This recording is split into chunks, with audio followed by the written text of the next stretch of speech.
irmãos, estaremos estudando lição 29, Ética Cristã. Antes de começarmos a estudar a nossa lição, eu gostaria de fazer uma breve oração. Oremos. Pai, a Tua palavra, Senhor, nos diz como viver nesse mundo, Senhor, como responder às questões, como viver moralmente, Senhor, como Te agradar, como dar testemunho, Senhor, a esta sociedade perdida, a esta sociedade que acredita que a Constituição do nosso país, Senhor, é maior do que a Constituição e revelação das Sagradas Escrituras. Ó Deus, nós obedecemos, Senhor, como o Senhor Jesus disse: dai a César o que é de César, dai a Deus o que é de Deus. Nós obedecemos ao nosso país, nós somos cidadãos, cumpridores dos nossos deveres, Senhor. Mas mais vale para nós agradar a Deus, Senhor, seguir a revelação divina, do que agradar a homens. Se eu posso estar conosco, Senhor, nos dando a Tua direção, Senhor, que possamos dar um bom testemunho, Senhor. Fica conosco, Senhor, no estudo de mais uma lição. É a oração que eu faço, agradeço pedindo. Em nome de Jesus, amém.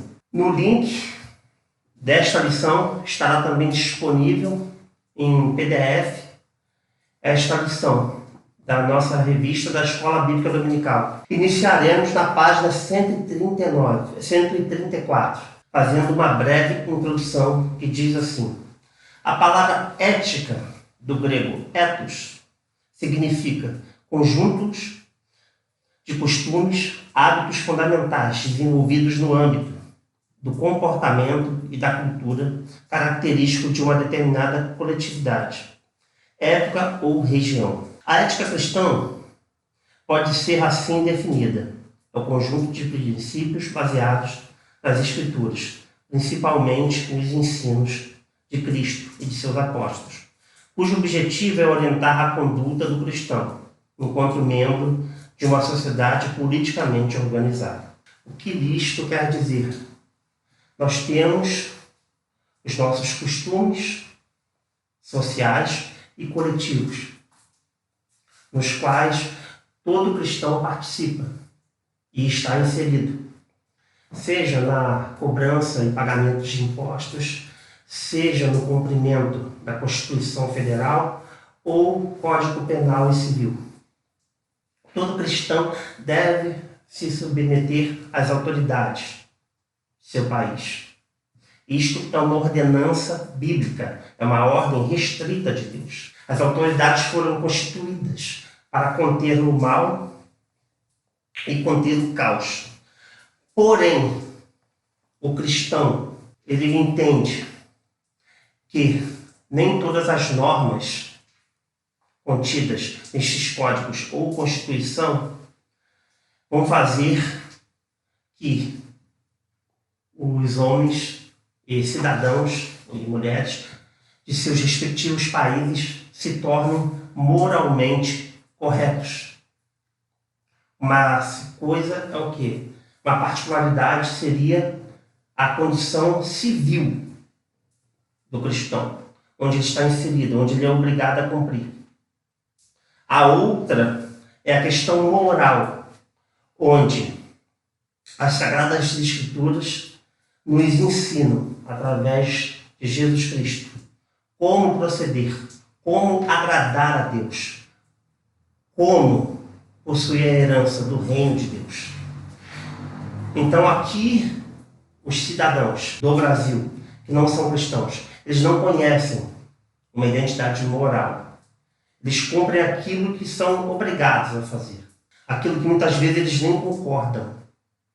Onde os cidadãos, eles são motivados a burlar as leis, vistos que muitos daqueles que estão respondendo processos, sejam estaduais ou dentro do âmbito federal, onde as polícias estaduais e federais atuam.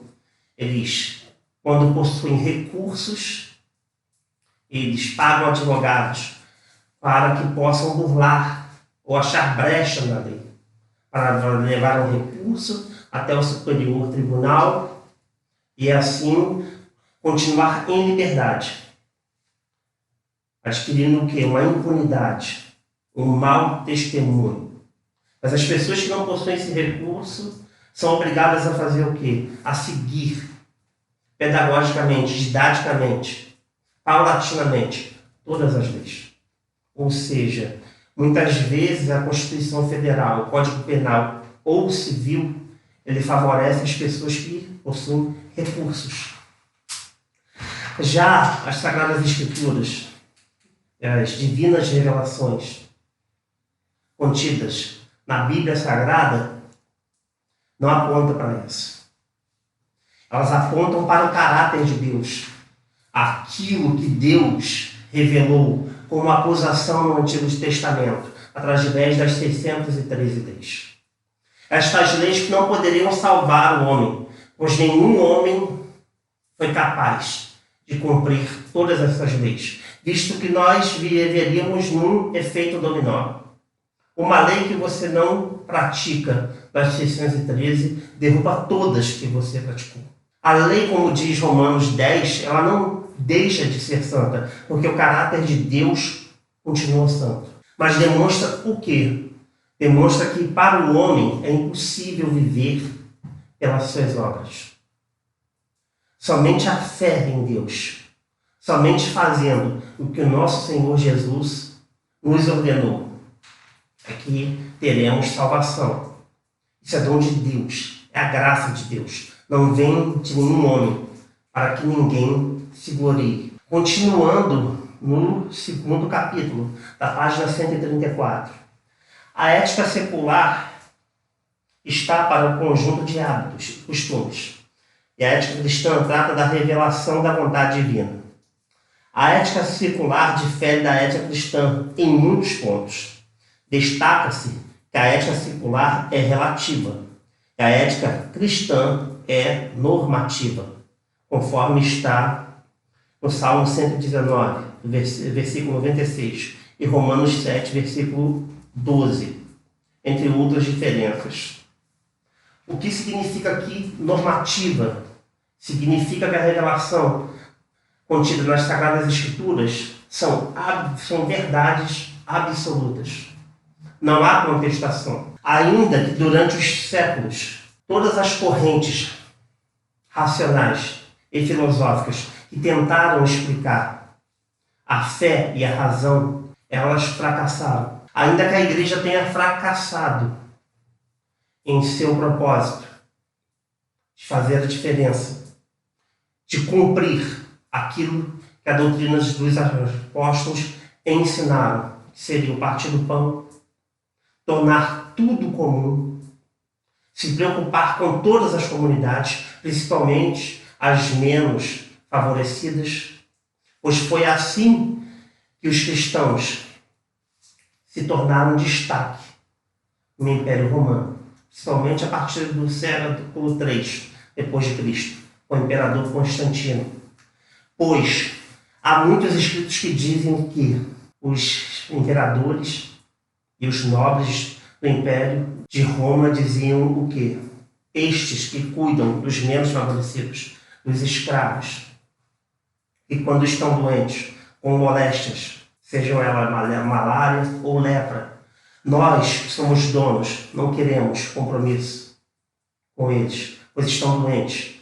Nós temos medo do contágio, mas estes a quais nós acusamos, estes cuidam, estes se importam com os menos favorecidos. Eles fazem a diferença na base da pirâmide, não no topo da pirâmide. A igreja deveria principalmente se importar, como Cristo se importou, com os mais necessitados, com aqueles que estavam atribulados espiritualmente. Esta é a resposta das Sagradas Escrituras. Isto é ética cristã. Os apóstolos prosperaram primeiramente em Jerusalém, em Atos 2. Por quê? Todos aqueles que vendiam suas propriedades entregavam aos pés dos apóstolos. Os 7 diáconos, os tesoureiros, atendiam toda a comunidade. Tudo era comum. Eles partilhavam o pão. as orações, era tudo de forma igualitária. Isto é ética cristã. Isto sim é uma igreja que se importam em fazer a vontade de Deus. Ou seja, que serve à comunidade, que traz solução para problemas que o Estado não consegue e não quer resolver. Seguindo, tópico 1, ainda na página 134, ética cristã e os 10 mandamentos. Invariavelmente, o cristão está em choque com os valores e com a moral deste mundo, pois está desenvolvendo a sua espiritualidade com o objetivo de responder aos dilemas da vida, a perspectiva bíblica. Exemplo de questões que exigem resposta. O que é moralmente certo e o que é moralmente errado? O que é uma vida correta? Como se devem ser os relacionamentos interpessoais?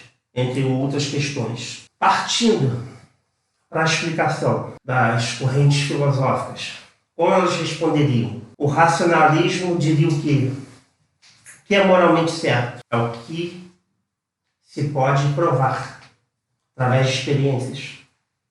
O existencialismo diria, seria o que a maioria dissesse, ou seja, a moral dependeria do coletivo, que realmente as pessoas, a maioria das pessoas de um determinado país, ou estado, ou município, diria o que é certo e o que é errado. Da mesma forma, os relacionamentos e também vida correta.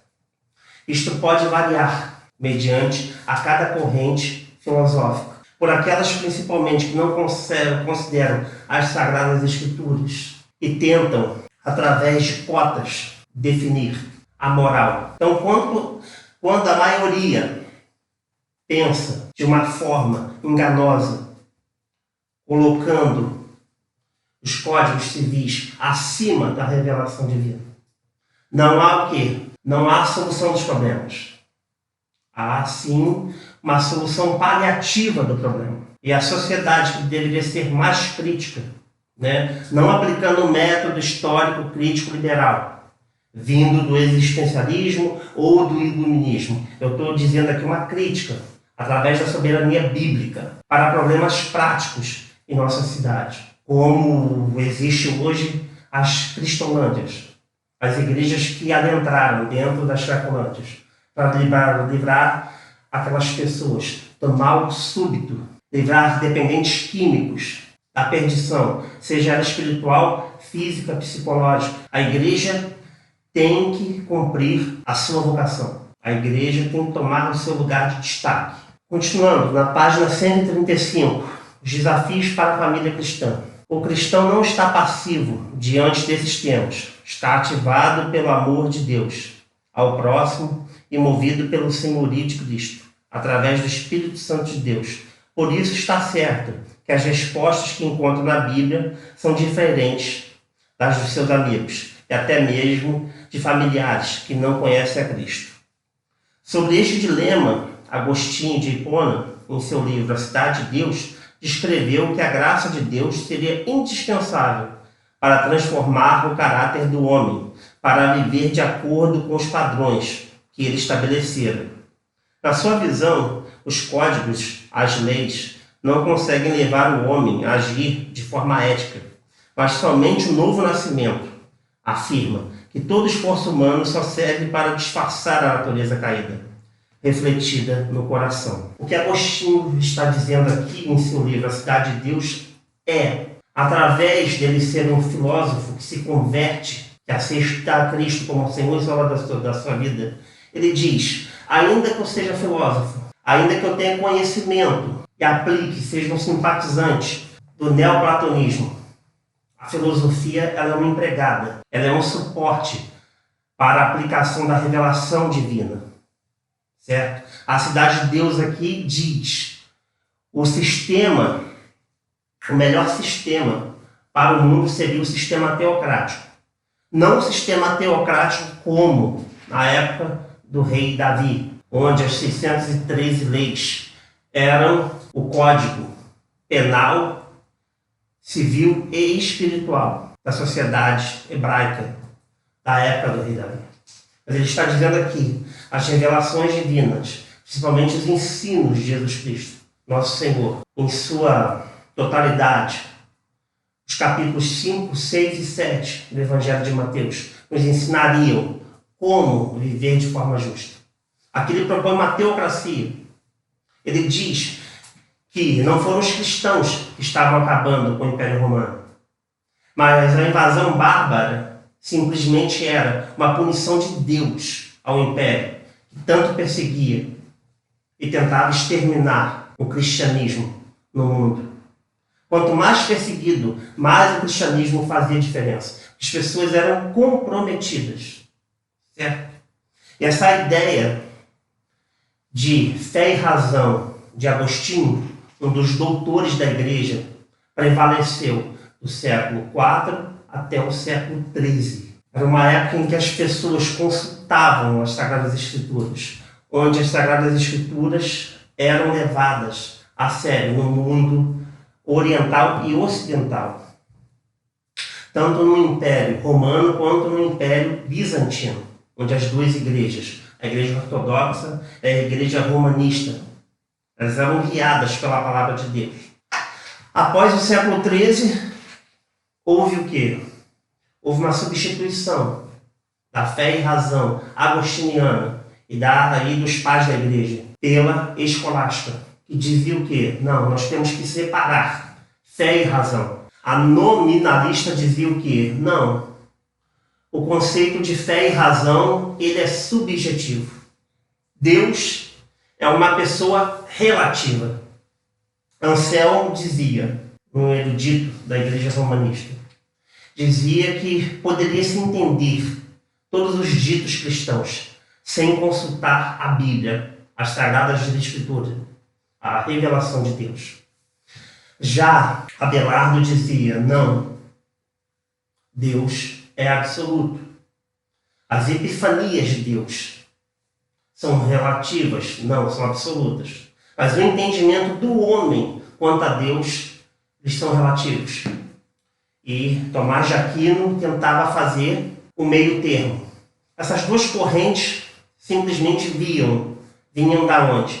Do platonismo e do aristotelismo. A escolástica havia duas correntes de pensamentos, uma aristotélica e a outra platônica. Uma que dava o conceito de absolutez, mas separando fé e razão. Já o nominalismo aristotélico demonstrava que as coisas eram relativas, ou seja, o humanismo já começava a pairar dentro da teologia. Esta teologia escolástica é a teologia medieval, da Alta Idade Média, e que posteriormente ela é substituída pelo racionalismo de Descartes. Descartes dizia o quê? Não há conversa entre razão e fé. Tudo que nós podemos mostrar ou demonstrar através dos conhecimentos científicos, das experiências de objetos físicos dentro do mundo físico, isto é razão. Vamos deixar a fé de lado. Vamos subjugar toda a explicação das correntes teológicas vigentes entre o século IV e o século XV. Ou seja, vamos desprezar toda a Idade Média. Vamos voltar à Idade de Ouro, a idade onde a filosofia e o pensamento racional se encontram. A ciência passa a nortear a ética e o secularismo passa a substituir, ou seja, a ética secular passa a substituir a ética cristã. A revelação divina passa a não existir mais. O Estado passa a ser absoluto. A filosofia, o conhecimento passa a ser mais importante. A ontologia, juntamente com todos os conhecimentos, como diz Freud, os conhecimentos do subconsciente, das experiências que o indivíduo carrega consigo durante toda a sua vida. É isto que vale. É o que nós podemos provar. É aquilo que nós podemos experimentar. A fé passa a não existir mais a partir do século XVI. Daí o humanismo vindo do existencialismo. E por que a corrente existencialista ganhou força? Simplesmente porque pastores luteranos, que deram origem a correntes liberais, disseram o quê? A igreja não faz seu papel. A igreja não está comprometida com o que a palavra de Deus diz. Não. Eles simplesmente querem um significado. Não importa o conhecimento, não importa a ontologia, certo? O pensamento abstrato, nada importa. O que importa é o que existe nas comunidades. É o compromisso com ela mesma. É o compromisso com o interior da igreja, com o favorecimento dos recursos usados em prol de seus projetos. Igrejas que muitas vezes parecem muito mais clubes sociais. Esta é a crítica existencialista que nasce dentro da reforma protestante, dentro de uma denominação evangélica, e ecoa entre o ateísmo. O iluminismo de Kant demonstra isso. A insatisfação, a subjugação. Eles subjugavam a fé, dizendo que este pensamento era primitivo, que não trazia conhecimento, que não trazia benefício algum. Agora, no século XXI, nós temos visto o quanto que a ética cristã tem feito bem para o mundo. As pessoas têm sede de Deus. Somente o vazio que existe em nossos corações podem ser preenchidos por Deus. E esse Deus só se faz conhecido através de Jesus Cristo. E o Espírito Santo tem mostrado isso às pessoas. Continuando, a ética dos 10 mandamentos afirma que Deus da Bíblia é o elemento decisivo nas resoluções éticas do cristão.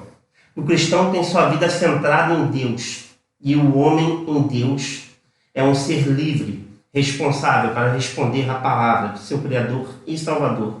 Por isso passa a viver como nova criatura, conforme 2 Coríntios 5,15. É neste contexto que os 10 mandamentos descritos em Êxodo 20, de 1 a 17, e Deuteronômio 5, 6 a 21, que contém instruções claras de relação do homem com Deus e com seu próximo. O que isto quer dizer? O homem, como está escrito lá em João 3, quando Nicodemos, um judeu, mestre, doutor da lei, procura o Senhor para aprender sobre os ensinos de Jesus. E os questionamentos eram: o que o Senhor Jesus, como suposto Messias, diria para convencer ao mestre da lei que ele deveria segui-lo? Logo, porque Nicodemos o chama de mestre, de rabi. E o Senhor Jesus, sem rodeio, fala para ele, o comunica. Se ele não nascesse de novo, de forma alguma, ele entraria no reino de Deus. A ética cristã mostra ao homem que ele é pecador, que ele precisa de salvação. E que a ética secular, por mais que garanta a estabilidade de um país, ou de um estado, por mais que garanta a harmonia entre as pessoas, ela não garante o reino de Deus. Ela não garante que o homem vai ser totalmente moral. Romanos 3,23 diz assim: e todos pecaram, separados da glória de Deus estão. Romanos 6 diz que o salário do pecado é a morte. Mas o relacionamento com Deus nos 4 primeiros mandamentos diz, em Êxodo 1 a 21. Êxodo 20, no versículo 1 a 11, diz: todos os mandamentos relacionados entre o homem e Deus, toda a obediência que o homem deveria ter a Deus, somente a Ele, é uma relação entre o homem e Deus. São os mandamentos que Deus exige do homem. Ele não tem outro Deus. Ele não faça imagem de escultura. Ele separe um dia para adorá-lo. Ele não tome o nome de Deus em vão. A partir do versículo 12 de Êxodo 20 diz o quê? A lição, os mandamentos entre o homem e o seu próximo, o seu semelhante. A partir do versículo 12 diz: honra teu pai. Versículo 13: não matarás. Ou seja, não adulterarás, não furtarás, não dirás falso testemunho. E aí ele continua. Página 135, a partir do parágrafo 3. A prática dos 10 mandamentos é um desafio para todos os cristãos. A ética cristã está condicionada a Cristo e tem origem divina e não pode ser revogada, ou seja, mudada, tampouco adaptada aos interesses humanos.